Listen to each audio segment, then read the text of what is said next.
ஓம் சாந்தி 24/5/2024 காலை முரளி. இனிமையான குழந்தைகளே, ஆத்ம அபிமானியாகிய தந்தை உங்களுக்கு ஆத்ம அபிமானி ஆகுங்கள் என்ற பாடத்தை கற்பிக்கின்றார். உங்களுடைய முயற்சி தேக அபிமானத்தை விட வேண்டும். கேள்வி: தேக அபிமானியாக ஆவதின் மூலம் எந்த முதல் வியாதி உருவாகுகிறது? பதில்: பெயர் ரூபத்தின் வியாதி ஆகும். இந்த வியாதி தான் விகாரியாக மாற்றி விடுகிறது. ஆகையினால் ஆத்மா அபிமானியாகி இருப்பதற்கான பயிற்சி செய்யுங்கள் என்று கூறுகின்றார். இந்த சரீரத்தின் மீது உங்களுடைய பற்று இருக்கக்கூடாது. தேகத்தின் பற்றை விட்டுவிட்டு ஒரு பாபாவை நினைவு செய்தீர்கள் என்றால் தூய்மையாகி விடுவீர்கள்.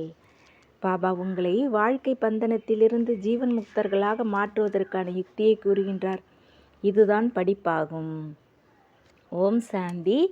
ஆத்ம அபிமானியாக அல்லது தேக அபிமானியாகி அமருங்கள் என ஆன்மீக தந்தை கூறுகிறார். யாரை நினைவு செய்ய வேண்டும்? பாபாவை தவிர வேற யாரையும் நினைவு செய்யக்கூடாது. பாபாவிடமிருந்து எல்லைக்கு அப்பாற்பட்ட ஆஸ்தி கிடைக்கிறது என்றால் அவரை நினைவு செய்ய வேண்டும். எப்பொழுது எல்லைக்கு அப்பாற்பட்ட பாபா வந்த ஆத்ம அபிமானியாகுங்கள் என்று புரிய வைக்கின்றார். தேக அபிமானத்தை விட்டு கொண்டே செல்லுங்கள். அரை கல்பம் நீங்கள் தேக அபிமானிகளாக இருக்கின்றீர்கள். பிறகு அரைக்கல்ப ஆத்ம அபிமானியாக இருக்க வேண்டும். சத்தியுகம் திரேத்தாவில் நீங்கள் ஆத்ம அபிமானியாக இருந்தீர்கள். அங்கே நாம் ஆத்மா என்பது தெரிந்திருக்கிறது. இப்பொழுது இந்த சரீரம் வயதாகிவிட்டது. அதனை இப்பொழுது விடுகிறோம். இதை மாற்ற வேண்டும். பாம்பை போல நீங்கள் கூட பழைய சரீரத்தை விட்டுவிட்டு மற்றொரு சரீரத்தில் பிரவேசமாகின்றீர்கள். ஆகையினால் நீங்கள் இப்பொழுது ஆத்மா அபிமானியாக ஆக வேண்டும். யார் ஆத்மா அபிமானியாக ஆக்குவது? பாபா. யார் எப்பொழுதும் ஆத்மா அபிமானியாக இருக்கின்றாரோ அவர் ஒருபோதும் தேக அபிமானியாக ஆவது இல்லை. ஒரு முறை வருகின்றார் என்றாலும் கூட தேக அபிமானியாக ஆவதில்லை. ஏனென்றால் இந்த சரீரம் வேறொருவருடையது, கடனாக வாங்கியிருக்கிறார். இந்த சரீரத்தின் மீது, அதாவது பிரம்ம பாபாவின் சரீரத்தின் மீது அவருக்கு பற்று இருப்பதில்லை. கடன் வாங்குபவர்களுக்கு பற்று இருப்பதில்லை. இந்த சரீரத்தை விட வேண்டும் என்பதை தெரிந்திருக்கின்றார். நான் தான் வந்து குழந்தைகளாகிய உங்களை தூய்மையாக்குகின்றேன் என்று பாபா புரிய வைக்கின்றார். நீங்கள் சதோ பிரதானமாக இருந்தீர்கள், பிறகு தமோ பிரதானமாக ஆகியிருக்கின்றீர்கள். பிறகு இப்பொழுது தூய்மை ஆவதற்காக உங்களுக்கு என்னோடு யோகம் கற்றுத் தருகின்றேன். யோகா என்ற வார்த்தையை விட்டு நினைவு என்ற வார்த்தையை பயன்படுத்துவது சரியானது. நினைவை கற்றுத்தருகிறேன். குழந்தைகள் தந்தையை நினைவு செய்கிறார்கள். இப்பொழுது நீங்களும் கூட பாபாவை நினைவு செய்ய வேண்டும். ஆத்மா தான் நினைவு செய்கிறது. ராவண ராஜ்யம் ஆரம்பமாகும் பொழுது குழந்தைகளாகி நீங்கள் தேக அபிமானிகளாக ஆகிவிடுகின்றீர்கள். பிறகு பாபா வந்து ஆத்மா அபிமானியாக மாற்றுகின்றார். தேக அபிமானிகளாக ஆவதின் மூலம் பெயர் ரூபத்தில் மாட்டிக்கொள்கிறீர்கள். விகாரிகளாக ஆகிவிடுகிறீர்கள். இல்லை என்றால் நீங்கள் அனைவரும் நிர்விகாரிகளாக இருந்தீர்கள். பிறகு மறுபிறவி எடுத்து எடுத்து விகாரிகளாக ஆகிவிடுகிறீர்கள். எதை ஞானம் என்றும் எதை பக்தி என்றும் சொல்லப்படுகிறது என்பதை பாபா தான் புரிய வைத்தார். பக்தி துவாபர யுகத்திலிருந்து ஆரம்பிக்கின்றது. எப்பொழுது 5 விகாரங்கள் என்னும் ராவணின் ராஜ்யம் ஸ்தாபனை ஆகின்றதோ அப்போதிலிருந்து ஆகும். பாரதத்தில் தான் ராமராஜ்யம் மற்றும் ராவண ராஜ்யம் என்று சொல்லப்படுகிறது. ஆனால் எவ்வளவு காலம் ராமராஜ்யம் எவ்வளவு காலம் ராவண ராஜ்யம் நடக்கிறது என்பது தெரியாது. இந்த சமயம் அனைவரும் தமோ பிரதானம் கல்புத்தியுடையவர்களாக இருக்கின்றார்கள். கீழான தன்மையினால் பிறப்பே நடக்கிறது. ஆகையினால் இதனை விகார உலகம் என்று சொல்லப்படுகிறது. புதிய உலகம் மற்றும் பழைய உலகத்திற்கும் இரவு பகலுக்கும் உண்டான வித்தியாசம் இருக்கிறது. புதிய உலகத்தில் பாரதம் மட்டும்தான் இருந்தது. பாரதத்தை போல தூய்மையான கண்டம் வேறு எதுவும் ஆக முடியாது. பிறகு பாரதத்தை போல தூய்மையை இழந்ததாக வேறு எதுவும் ஆவது இல்லை. எது தூய்மையாக இருந்ததோ அதுதான் பிறகு தூய்மையற்றதாக ஆகின்றது. அவர்களே மீண்டும் தூய்மையும் அடைகின்றனர். தேவி தேவதைகள் தூய்மையாக இருந்தார்கள் என்பதை நீங்கள் தெரிந்து உள்ளீர்கள். பிறகு மறுபிறவி எடுத்து எடுத்து தூய்மையற்றவர்களாக ஆகிவிட்டார்கள். அனைவரையும் விட அதிக பிறவிகளும் இவர்கள்தான் எடுக்கின்றார்கள். பாபா புரிய வைக்கின்றார். நான் நிறைய பிறவிகளின் கடைசி பிறவில், அதிலும் கடைசியில் வருகின்றேன். இந்த முதல் நம்பரில் இருப்பவர் தான் 84 பிறவிகளை முடித்து வான்பிரஸ்தத்தில் வருகின்றார். அப்பொழுது நான் பிரவேசம் செய்கின்றேன். திரிமூர்த்தி பிரம்மா விஷ்ணு சங்கர் கூட இருக்கின்றார். ஆனால் யாருக்கும் தெரியாது. ஏனென்றால் தமோ பிரதானமாக இருக்கின்றார்கள் அல்லவா. யாருடைய வரலாறும் எந்த மனிதர்களுக்கும் தெரிவதில்லை. பூஜை செய்கிறார்கள், ஆனால் அனைத்தும் கண்மூடித்தனமானது. பக்தி பிராமணர்களின் இரவு மற்றும் சத்தியுகம் திரேத்த பிராமணர்களின் பகலாகும். இப்பொழுதும் பிரம்மா பிரஜாபிதாவாக இருக்கின்றார் என்றால் கண்டிப்பாக குழந்தைகளும் இருப்பார்கள் அல்லவா. பிராமணர்களின் குலம் இருக்கிறது, ராஜ்யம் இல்லை என்பது புரிய வைக்கப்பட்டுள்ளது. பிராமணர்கள் உயர்ந்தவர்கள். குடுமி பார்ப்பதற்கும் தெரிகிறது. கற்பிக்கக்கூடிய உயர்ந்ததிலும் உயர்ந்த பரமபிதா பரமாத்மா சிவன் ஆவார். அவருடைய பெயர் ஒன்றுதான். ஆனால் பக்தி மார்க்கத்தில் அளவற்ற பெயர்கள் வைத்துவிட்டன. பக்தி மார்க்கத்தில் பகட்டு அதிகமாகி விடுகிறது. எவ்வளவு சித்திரங்கள், எவ்வளவு கோவில்கள், யக்கியங்கள், தவம், தானம், புண்ணியம் போன்றவைகள் செய்கிறார்கள். பிறகு பக்தியின் மூலம் பகவான் கிடைக்கின்றார் என்று கூறுகிறார்கள். யாருக்கு கிடைக்கின்றார்? யார் முதலில் வருகிறார்களோ அவர்கள்தான் முதலில் பக்தியை ஆரம்பிக்கின்றனர். யார் பிராமணனிலிருந்து தேவதையாக ஆகின்றார்களோ அவர்கள்தான் எப்படி ராஜா ராணியோ அப்படி பிரஜைகளும். சர்வ குணங்களும் நிறைந்தவர்கள், 16 கலைகள் முழுமையாக விகாரமற்றவர்களாக, அகிம்சையை முதன்மையாக கொண்ட தேவி தேவதா தர்மத்தவர்களாக இருந்தனர். பாரதத்தில் ஒரு ஆதி சனாதன தேவி தேவதா தர்மம் இருந்தது. அப்பொழுது அளவற்ற செல்வம் இருந்தது. பாபா நினைவூட்டுகின்றான், முதலில் தேவி தேவதா தர்மத்தை சேர்ந்தவர்கள் தான் 84 பிறவிகள் எடுக்கின்றன. அனைவரும் எடுப்பது இல்லை. 84 பிறவிகள் மட்டுமே. பிறகு அவர்கள் 84 லட்சம் பிறவிகள் என்று சொல்லிவிட்டார்கள். கல்பத்தின் ஆயுளும் கூட லட்சக்கணக்கான ஆண்டுகள் என்று கூறிவிட்டார்கள். பாபா கூறுகின்றார், இது 5000 ஆண்டுகளின் நாடகமாகும். எனவே இது ஞானமாகும். ஒரே ஒரு சிவபாபா தான் ஞான கடல் என்று பாடப்படுகின்றார். அவர்கள் எல்லைக்கு உட்பட்ட தந்தை, இவர் எல்லைக்கு அப்பாற்பட்ட தந்தை. எல்லைக்கு உட்பட்ட தந்தைகள் இருந்தாலும் துக்கம் வரும்பொழுது எல்லைக்கு அப்பாற்பட்ட தந்தையை நினைவு செய்கிறார்கள். மறுபிறவி எடுத்து உலகம் பழையதாக தம்ம பிரதானமாக ஆகிவிடுகிறது. அப்பொழுது பாபா மீண்டும் வருகிறார். ஒரு வினாடியில் ஜீவன் முக்தி கிடைக்கிறது. யாரிடமிருந்து? எல்லையற்ற தந்தையிடமிருந்து. எனவே கண்டிப்பாக ஜீவன் பந்தனத்தில் இருக்கின்றீர்கள். தூய்மையற்றவர்களாக இருக்கின்றீர்கள். பிறகு தூய்மையானவர்களாக ஆக வேண்டும். இது ஒரு வினாடியின் விஷயமாகும். ஞானம் ஒரு வினாடியின் உடையதாகும். மனிதர்களும் படிப்பிக்கின்றார்கள். ஆத்மாதான் படிக்கின்றது. ஆனால் தேக அபிமானத்தின் காரணத்தினால் தன்னை ஆத்மா என்பதை மறந்து மந்திரியாக இருக்கின்றேன், ஆத்மா இன்னாராக இருக்கின்றேன் என்று சொல்லிவிடுகின்றார்கள். உண்மையில் ஆத்மாக்கள் ஆவார். ஆத்மா ஆண் பெண் உடலின் மூலம் நடிக்கிறது என்பதை மறந்து விடுகிறார்கள். இல்லை என்றால் ஆத்மாதான் சரீரத்தின் மூலம் நடிக்கின்றது. சிலர் என்னவாக ஆகின்றார்கள். பாபா புரிய வைக்கின்றார். இப்பொழுது இந்த பழைய உலகம் மாறி புதியதாக ஆகின்றது. உலகத்தின் வரலாறு புவியல் கண்டிப்பாக திரும்பவும் நடக்கிறது. புதிய உலகம் சதோ பிரதானமாகும். வீடு கூட முதலில் புதியதாக இருக்கிறது என்றால் சதோ பிரதானம் என்று சொல்வார்கள். பிறகு பழையதாக வழிவிழுந்து தமோ பிரதானமாக ஆகிறது. இந்த எல்லையற்ற நாடகம் அல்லது சிருஷ்டி சக்கரத்தின் ஞானத்தை புரிந்து கொள்ள வேண்டும். ஏனென்றால் இது படிப்பாகும். பக்தி அல்ல. பக்தியை படிப்பு என்று சொல்வதில்லை. ஏனென்றால் பக்தியில் குறிக்கோள் ஏதும் இருப்பதில்லை. பிறவியாக வேத சாஸ்திரம் போன்றவைகள் படித்து கொண்டே இருங்கள். இங்கே உலகம் மாற வேண்டும். சத்தியுகம் திரேதாவில் பக்தி இல்லை. பக்தி துவாபர யுகத்தில் ஆரம்பமாகிறது. ஆக இதை பாபா அமர்ந்த ஆன்மீக குழந்தைகளுக்கு புரிய வைக்கின்றார். இதனை ஆன்மீக ஞானம் என்று சொல்லப்படுகிறது. ஆன்மீக ஞானத்தை யார் கற்றுக் கொடுப்பார்கள்? பரமாத்மா. அதாவது பரமாத்மா தான் கற்றுக் கொடுப்பார். அவர் அனைவருக்குமானவர் அல்லவா? லௌகீக தந்தையை ஒருபோதும் பரமபிதா என்று சொல்ல மாட்டார்கள். பரலோகிகமானவரை பரமபிதா என்று சொல்லப்படுகிறது. அவர் பரந்தாமத்தில் வசிக்கக்கூடியவர் ஆவார். பாபாவை ஹே ஹாட் ஹே ஈஸ்வரா என்று நினைவு செய்கிறார்கள். உண்மையில் அவருடைய பெயர் ஒன்றுதான். ஆனால் பக்தியில் அநேக பெயர்கள் கொடுத்து விட்டார்கள். பக்தி அதிகமாக பரவி இருக்கிறது. அவை அனைத்தும் மனிதர்களின் வழியாகும். இப்பொழுது மனிதர்களுக்கு ஈஸ்வரிய வழி வேண்டும். ஈஸ்வரனுடைய வழி உயர்ந்த வழியாகும். சிஷி 108 மாலை கூட உருவாகுகிறது அல்லவா?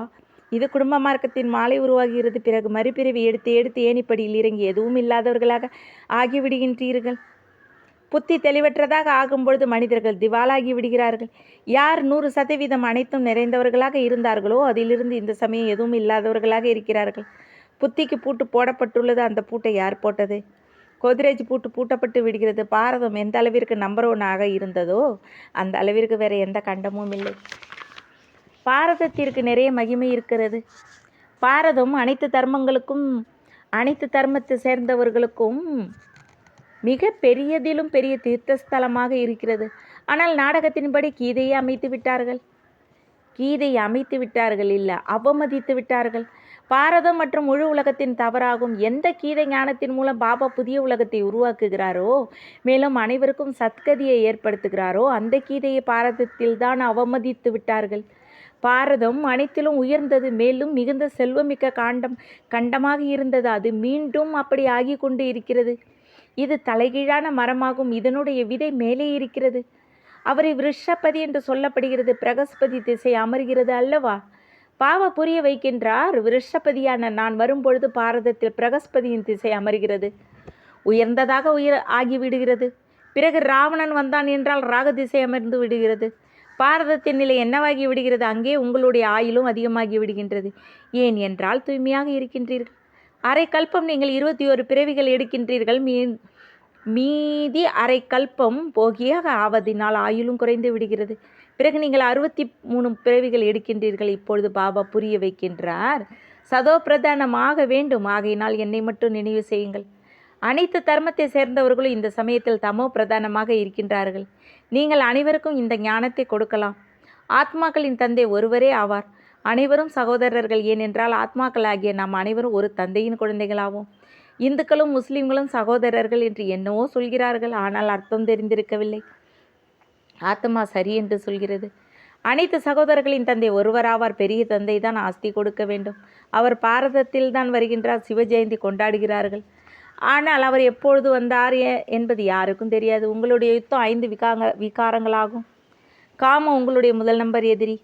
ராவணனை எரிக்கிறார்கள். ஆனால் அவன் யார், ஏன் எரிக்கிறார்கள் எதுவும் தெரியாது. தாப்பர் யுகத்திலிருந்து நீங்கள் கீழே இறங்கி இச்சமயம் தூய்மையற்றவர்களாக ஆகிவிட்டீர்கள். ஒரு புறம் சிவபாபாவை நினைத்து பூஜிக்கிறீர்கள், மற்றொரு புறம் அவர் சர்வவியாபி என்று சொல்கிறீர்கள். யார் உங்களை உலகத்திற்கு எஜமானராக மாற்றினாரோ அவரை நீங்கள் மாயையின் மயக்கத்துக்கு உள்ளாக்கி திட்டுகிறீர்கள். பாபா கூறுகின்றார், இனிமையான குழந்தைகளே, நீங்கள் என்னை கணக்கில் அடங்கா பிறவியில் கொண்டு சென்று விட்டீர்கள். என்னை ஒவ்வொரு அணுவிலும் இருக்கின்றேன் என்று கூறிவிட்டீர்கள். இப்படி கூட நாடகம் உருவாக்கப்பட்டு உள்ளது. எல்லையற்ற தந்தையை நிந்தனை செய்து எவ்வளவு பாவ ஆத்மாக்களாக ஆகிவிட்டீர்கள். ராவண ராஜ்யம் அல்லவா? இந்த சமயத்தில் அனைவரும் பக்தர்களாக இருக்கின்றீர்கள் என்பதையும் நீங்கள் தெரிந்துள்ளீர்கள். அனைவருக்கும் சத்கதியை செய்விக்கக்கூடியவர் யார்? உண்மையான கண்டத்தை ஸ்தாபனை செய்யக்கூடியவர் அனைவருக்கும் தந்தை ஆவார். ராவணனை பாபா என்று சொல்லப்படுவதில்லை. ஒவ்வொரு வருடத்திலும் 5 விகாரங்கள் இருக்கிறது. விகாரத்தின் மூலம் பிறக்கிறார்கள். ஆகினால்தான் கீழானவர்கள் என்று சொல்லப்படுகிறது. தேவதைகளை சம்பூர்ண நிர்விகாரி என்று சொல்லப்படுகிறது. இப்பொழுது சம்பூர்ண விகாரிகளாக இருக்கிறார்கள். தேவதைகள் யார் பூஜிக்கத்தக்கவர்களாக இருந்தார்களோ அவர்கள்தான் பூஜாரிகளாக ஆகிறார்கள். அவர்கள் ஆத்மாதான் பரமாத்மா ஆகிறது என்று சொல்லிவிட்டார்கள். இது தவறு என்று பாபா கூறுகின்றார். முதலில் தங்களை ஆத்மா என்பதை நிச்சயம் செய்ய வேண்டும். ஆத்மாக்களாகிய நாம் இந்த சமயத்தில் பிராமண குலத்தை சேர்ந்தவர்களாவோம். பிறகு தேவதா குலத்திற்கு செல்வோம். இந்த பிராமண குலம் சர்வாத்மா குலமாகும். பிராமணர்களின் ராஜ்யம் கிடையாது. குடுமி பிராமணர்கள் உடையதாகும். நீங்கள் பிராமணர்கள் அல்லவா? அனைவருக்கும் மேலே சிவபாபா இருக்கின்றார். பாரதத்தில் தான் விராட ரூபம் உருவாக்குகிறார்கள்.